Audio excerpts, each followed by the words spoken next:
కడపలో కాపునాడు వ్యవస్థాపక అధ్యక్షులు కీర్తిశేషులు మిర్యాల వెంకటేశ్వరరావు 11వ వర్ధంతి కార్యక్రమం ఆదివారం అత్యంత ఘనంగా జరిగింది.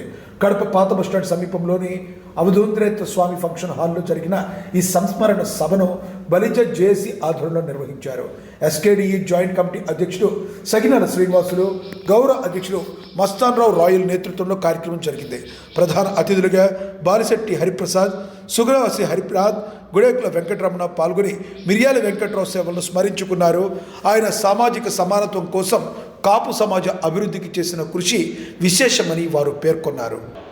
ఏ జాతి అయితే అవమానానికి గురై, దోపిడీకి గురై, విలక్షణకు గురై, అధికారానికి దూరం, సంపదకు దూరం, అన్నింటిలో దౌర్జన్యాలు, దోపిడీలు, అన్యాయాలు జరుగుతున్నటువంటి ఆ సమయంలో అలాంటి సందర్భాల్లో పుట్టుకొచ్చాడు.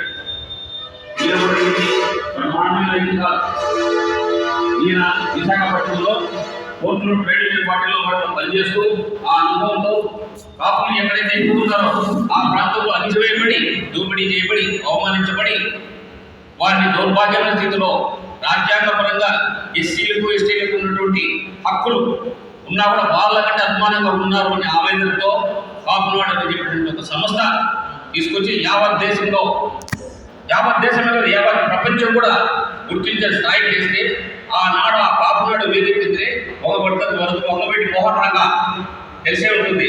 ఆయన యొక్క మహాసభ ఈయన యొక్క స్ఫూర్తి, ఈయన యొక్క ఆరోగ్యంతో 20 లక్షల మంది 30 లక్షల మంది ఆ కృష్ణాపట్లో జరుగుతూ ఉంటే ఆ రోజు మొత్తం షేక్ అయ్యారు అందరూ. అమ్మ ఇంత సంఖ్య ఉందా, ఇంత బలం ఉందా అని. ఇంత సంఖ్య రీత్యా మనం ఇవాళ మన పరిస్థితి రాజకీయంగా కానీ, ఆర్థికంగా కానీ, సాంఘికంగా బట్టి మన పరిస్థితి ఏంటి, మనం ఎందుకున్నాం, మనం ఈ స్థితిలో ఉండడానికి కారణం ఏంటి? మనం ఈ స్థితిలో ఉండడానికి కారణం కేవలం మన యొక్క గుణాలే. మనకున్నటువంటి మంచి గుణాలు ఒకప్పుడు కీర్తి స్ఫూర్తి మహానుభావులు ఉన్నటువంటి 56 దేశాలు 9500 శాసనాలు రాసినటువంటి ఆ జాతి ఇవాళ ఉన్నటువంటి పరిస్థితి ఏంటి? ఎందుకు ఆ రోజు వాళ్ళని పరిపాలించగలిగినారు? ఎందుకు ఆ రోజు వాళ్ళని రాజ్యం పాలించినారు? ఇవాళ అదే జాతి చెప్పుకుంటూ విగ్రహాలను దండలేస్తూ సమావేశాలు పెట్టుకుంటూ అన్ని చేస్తున్నా కూడా ముందుకు పోలేని పరిస్థితి ఎందుకున్నాం అనేది ప్రతి ఒక్కరు ఆలోచించాలి. ఇప్పుడు మనం చేయాల్సింది ఏంటంటే ఎవరిని మనం దేశించే అవసరం లేదు. ఎవరిని దేశించి మనం దేశించుకోవాలి. మనమే శత్రువులం అయిపోయినాం. ఇప్పుడు నేను బాగా గమనించినాను. నేను కూడా కుల సంఘాల్లో పనిచేసినాను, కుల సంఘాల నిర్మాణంలో ఉన్నాను, కుల ఉద్యమాల్లో కూడా అనుకున్నాను. కానీ ఆఖరి తెలియదేంటి, మనలో ఐకమత్యం లేదు. సింపుల్గా చెప్తాం ఐకమత్యం. ఎందుకు లేదు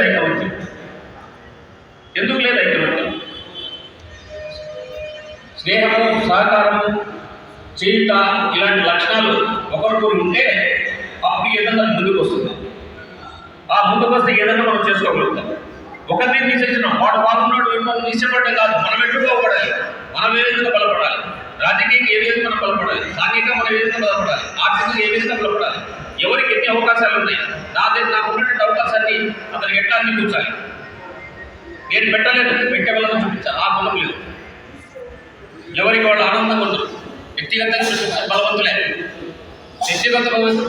కానీ సార్వత్రిక ఒకసారి బలహీనలు అవుతున్నాం. కమ్యూనిటీ లివింగ్ అనేది మొత్తానికి లేకుండా పోయింది. దయచేసి నేను ఒకటే కోరుకుంటున్నా, ఇవాళ ఆయన ఎట్లా తిరిగాడంటే మొత్తం రాష్ట్రం అంతా తిరిగి ఒకప్పుడు ముందు తూర్పు కాపులు పెయింటింగ్ చేసుకునే వాళ్ళు కాదు, తిండి కూడా తినేవాళ్ళు కాదు. తూర్పు కాపులు అంటే పెద్ద కాపులు పెద్ద నీచెందుకు చూసేవాళ్ళు. బలిజలంటే ఆ ప్రాంతంలో వాళ్ళు చెట్టుకులు తిరుగుతున్నారు. బలిజలంటే ఏమనుకుంటున్నారంటే వీళ్ళు చెట్టు తీసుకుంటే మళ్ళీ మనకు చిన్న చూపు చూసేవాడు. దాన్ని తగ్గించాడు. మున్నూరు కాపులు ఉన్నారు తెలంగాణలో. దగ్గరలో 300 కాపులు ఏమైంది, వాళ్ళు ఒక స్థాయిలో ఉన్నవాడు. పట్టేళ్ళు పడిపాకులు ఒక స్థాయిలో ఉన్నవాడు. కానీ అక్కడ ఉన్న సరికాపులు అక్కడ ఉన్న వాళ్ళ ఆదినాయకత్వం రాలేకుంటున్నారు. 2 సార్లు ఛాన్స్ వచ్చింది వాళ్ళ కాంగ్రెస్ గవర్నమెంట్. ఎందుకు